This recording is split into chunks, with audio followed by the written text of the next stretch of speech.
বিবিরা মাঝে মাঝে খুনসুটি করতো, নবীরে ধরতো, এটা নাই ওইটা নাই এটা দেন। একবার সব বিবিরা টাইট করে ধরছে, ও নবী, আয়েশার ঘরে যেদিন থাকেন সাহাবারা বেশি হাদিয়া পাঠায় কেন?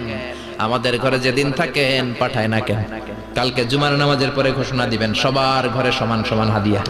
বিশ্বনবী বললেন আবু বকরকে সবাই ভালোবাসে, তাই আবু বকরের মেয়ের ঘরে যেদিন আমার ডেট পরে থাকার সময় ওই দিন হয়তো বেশি হাদিয়া পাঠায়, তোমাদের ঘরে পাঠায় না। আমার বলার কোনো সুযোগ? বিবিরা কয় না, আপনারে বলতেই হবে। নবী কয় আমি পারবো না, বিবিরা কয় পারবেন। ইন দ্য মিন টাইম দরজার পার থেকে কে যেন সালাম দিল, আসসালামু আলাইকুম ওয়া রাহমাতুল্লাহ। বিশ্বনবী বললেন ওয়া আলাইকুম আসসালাম। বিশ্বনবী বুঝতে পারলেন সালামটা আমার ওমরের সালাম।